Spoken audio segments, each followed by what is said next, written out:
Assalamualaikum warahmatullahi wabarakatuh.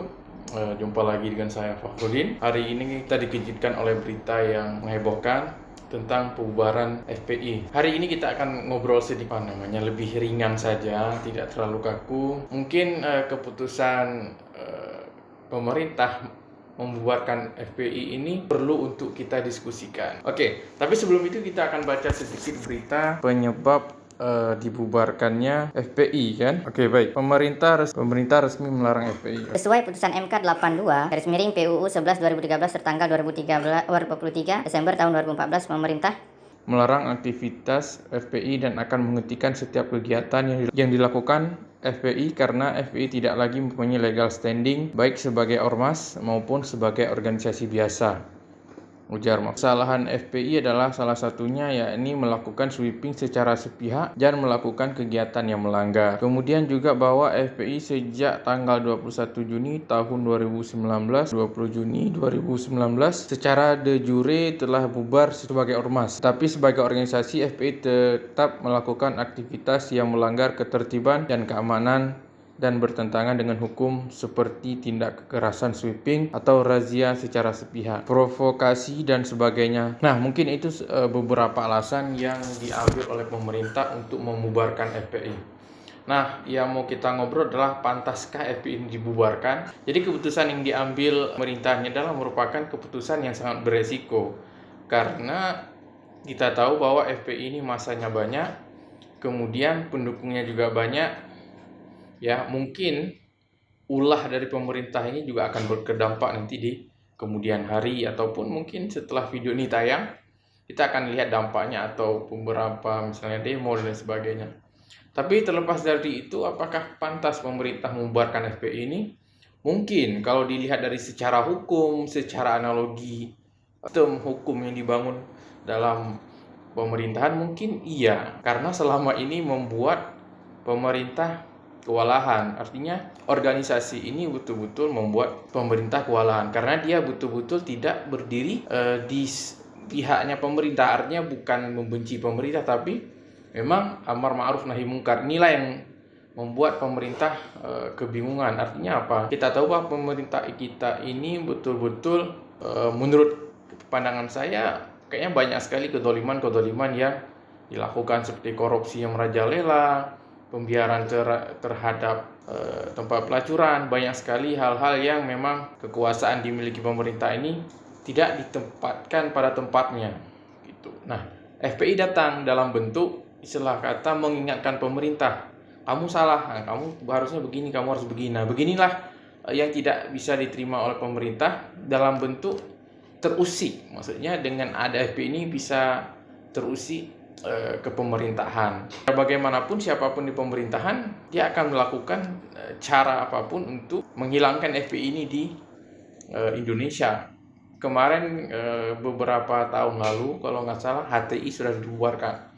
Nah, kemudian sekarang FPI dibubarkan. Mungkin gitu ya, karena memang pemerintah kalau FPI ini hanya pada bentuk misalnya amal ma'ruf, misalnya hanya ayo kita berbuat baik, mungkin nggak ada masalah. Karena inilah sering terjadi kepada kita, maksudnya kita hanya mampu amal ma'ruf, menyuruh orang berbuat baik, jangan berbuat zina dan lain sebagainya. Mungkin pemerintah pun ikut andil dalam hal ini. Tapi nahi mungkar inilah yang paling sulit, yaitu mencegah kemungkaran. Nah, yang jadi masalah kemungkaran itu ada di pemerintah gitu, ya kan? Nah, inilah pemerintah akan merasa terusi gitu, bukan hanya pemerintah, misalnya tempat pelacuran sering didatangi oleh FPI, terutama ketika bulan Ramadan. Nah, jadi pemerintah juga merasa terusi, banyak yang melaporkan hal-hal yang memang menyinggung atau berkenaan dengan pemerintah. Nah, terus apa sikap kita dan kita di mana posisinya? Mungkin kalau kita di pemerintahan kita akan bilang, ya bubar saja FPI ini karena nggak penting dan sebagainya. Mungkin kita harus ingat kembali bahwa dulu ketika tsunami, mungkin FPI salah satu ormas yang langsung terjun membantu Aceh. Kemudian banyak sekali kalau kita lihat video-video atau foto-foto, mereka sangat sering membantu bencana dan ini perlu sukarelawan ini sulit sebetulnya kalau memang tidak datang dari jiwa yang ikhlas, hati yang baik. Karena kalau kita tidak ada datang dari kerelaan, keikhlasan, mungkin kita hanya menuntut dari berapa saya digaji. Karena bencana ini kan perlu orang-orang yang ikhlas, karena tidak mudah menangani bencana, apalagi menetralisirnya kembali. Kita tahu Indonesia ini hampir setiap saat atau setiap tahun pasti ada bencana. Kemudian juga FPI ini juga hanya ormas tidak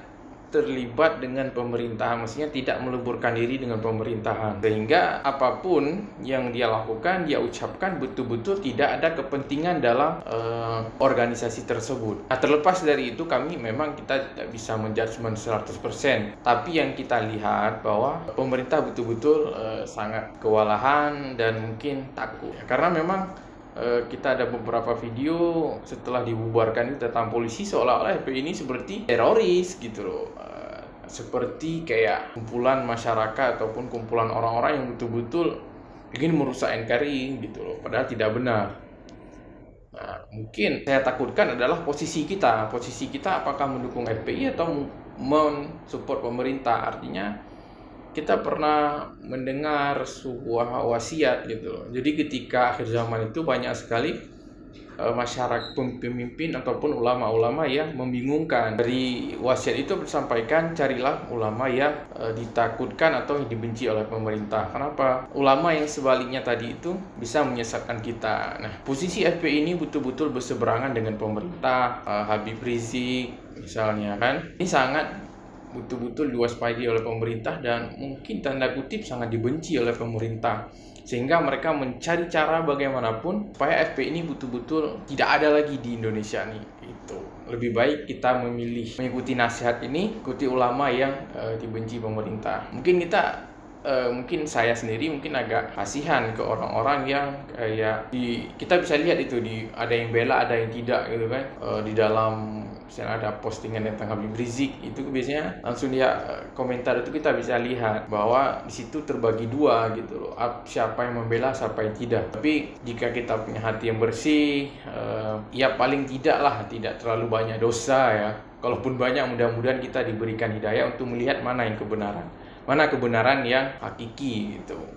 Pemerintah bisa menyampaikan semua undang-undang yang bisa menjatuhkan FPI, Habib Rizik dan lain sebagainya, tapi kebenaran akan terlihat oleh orang-orang yang betul bisa melihat. Jadi posisikan kita di tempat yang benar supaya nanti di akhirat nanti kita betul-betul membela ulama kita, Habib kita ya. Mudah-mudahan kita termasuk orang-orang yang benar. So, sampai jumpa. Mudah-mudahan FPI ataupun ormas ini betul-betul kemudian hari menjadi lebih baik lagi.